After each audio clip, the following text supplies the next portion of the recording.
My husband's spoon stopped halfway to his mouth over breakfast one ordinary Tuesday, and by the time I looked up to see why, his face had already gone somewhere I couldn't follow. Behind him, muted on the counter television, a local anchor was running one of those forgettable morning history segments, and an old photograph filled the screen. Young men in matching relay uniforms, arms slung over each other, celebrating a win. A caption said it had been stripped from them before that season even ended. Malcolm reached over and changed the channel himself and told me, before I'd even asked, that he didn't really follow that sport. It was the first lie my husband had ever told me. I only knew that because of how badly, for 1 second, his hand had been shaking. You should know who Malcolm is before I tell you what that man believes about him. One Saturday, a boy on his team, small for his age, kept flinching every time the whistle blew for the blocks, and Malcolm stayed long after everyone else had gone home, not coaching, just crouched at the boy's level, asking nothing, until the boy admitted his father used to time him with a stopwatch and yell. Malcolm never told the boy's mother. He just retired the whistle for that group, used his own voice instead, and never explained why. He does this. Fixes what's broken in people without ever telling them he noticed it was broken. At home, he burns the toast on purpose sometimes, just so I have something to pretend to be annoyed about over breakfast. I used to think all of it was simply kindness. I have since learned it is something closer to penance. A few nights later, looking for batteries in the hall closet, I found a shoebox pushed to the back of the top shelf, hidden behind the coats. Inside was one thing, an old runner's bib, soft at the corners, the pin still through it, a faded number that meant nothing to me and, I suspected, everything to him. I put it back exactly where I found it. Then I stayed up long after midnight with my laptop, and by the time the sun came up I knew 3 things. My husband had a name attached to a scandal that ended 4 careers. That name belonged to him, and no one else. And every article that still existed called him the reason it happened. Bram found me outside my office a few days later, looking like a man who had rehearsed this twice and lost his nerve both times. I've never told anyone this, he said. For 16 years, I believed Malcolm failed a drug test, and that failure is what brought investigators down our whole team, ending careers that, if I'm honest, deserved to end. But I was there that morning. I saw our physio near his water bottle before they called his name. I have never once let myself finish that thought until right now. I didn't confront Malcolm the way people do in movies. I made the dinner we make on hard nights, the one that takes long enough to cook that you can't think of anything else, and set a printed article between our plates like something that might go off. He didn't flinch. He didn't reach for an excuse. His shoulders just came down, like something he'd carried 16 years had finally been set down. Okay, he said. Sit with me, Corey. Everything I'm about to tell you is going to change what you think you know. None of it is what that man believes. He found the ledger by accident, alone in a supply closet after practice.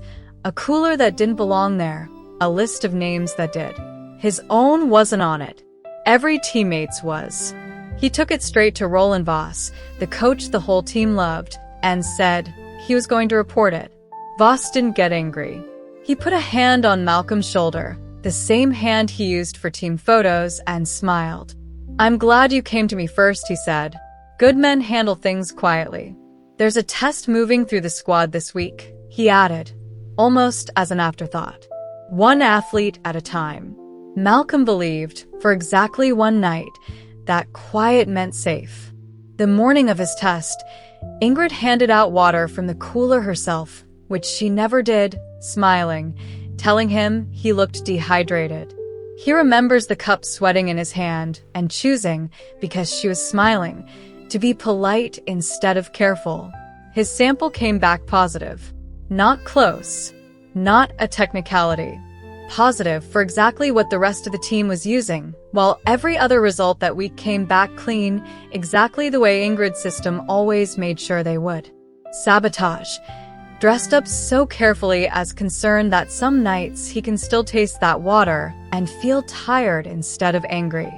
Malcolm's fake positive is what finally brought investigators into that building, and once they were in, they found the same cooler, the same ledger, with his name nowhere on it. He hadn't betrayed his team. He had accidentally exposed it. Roland Voss got in front of the cameras before anyone could ask a real question. Devastating, he said, voice catching right on cue, but I would rather lose every one of them than let one more kid think this sport rewards cheating. He was already crying before anyone thought to ask why the coach running the program had never once noticed. The story stuck to the one athlete who could never disprove it because the only proof was locked inside a body that had already been made to lie.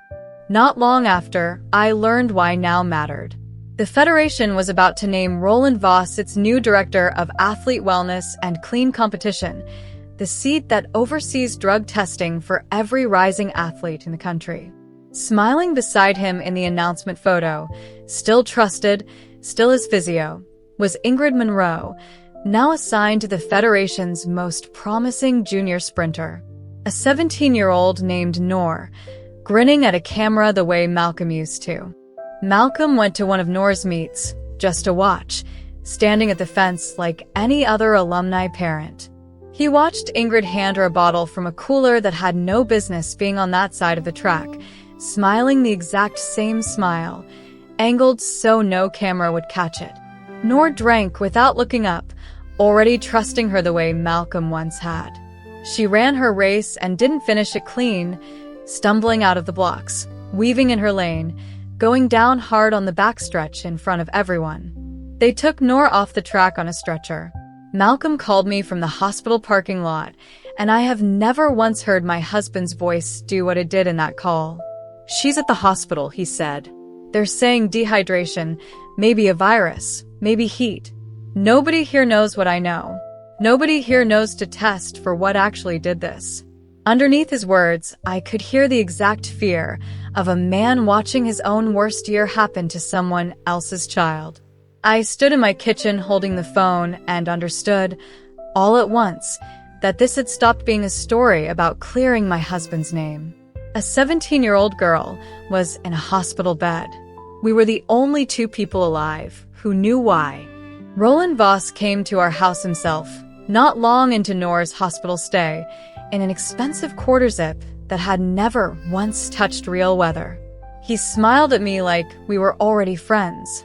Malcolm, he said, barely glancing my way, I heard you'd been reaching out to families. I wanted to clear the air, man to man, before all this becomes official. Malcolm didn't answer.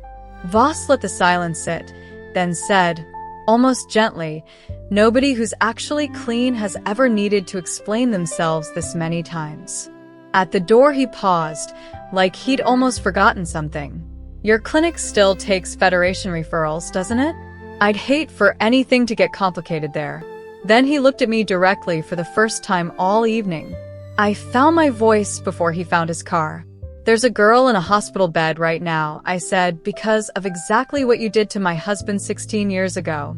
He smiled wider. Prove it, he said, and walked down our steps like a man who had never once been wrong about anything in his life.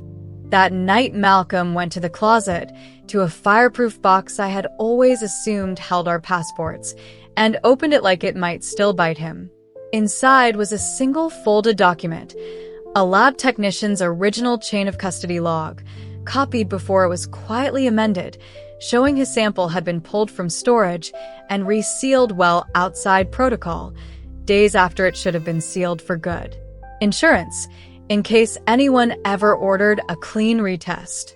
He had carried that page 16 years, never sure if it would be worth anything, or if it would just be the thing he died still holding. Now, for the first time, it had somewhere to go. I didn't call the Federation. I didn't call a lawyer. I got in the car and drove to the hospital instead, and found Ingrid Monroe already in the waiting room, playing the devoted team physio for a nurse who had no idea what she was looking at. I sat down beside her. I didn't say hello. I set Malcolm's 16-year-old chain of custody log on the seat between us, close enough that she couldn't look anywhere else without seeing it. I didn't say a single word. I didn't have to. I watched her face do the exact thing Malcolm's face had done once over breakfast, in a life she knew nothing about. Go completely, deliberately still.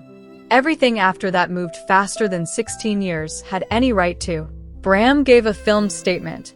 The hospital's own toxicology screen, run again at Malcolm's insistence, found exactly what we had said it would.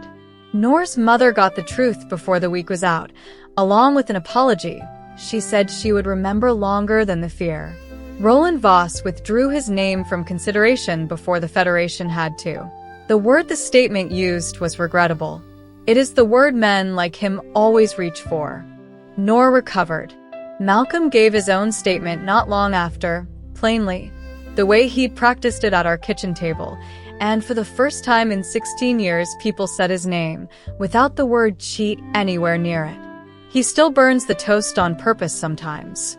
I asked him once why he double-checks every small thing he tells me, corrects himself over details I would never have noticed were wrong. Because I know exactly what it costs to be disbelieved once, he said. I am never giving anyone a reason to do it again. I married a careful man. I just did not understand, until this year, everything his carefulness was still quietly surviving.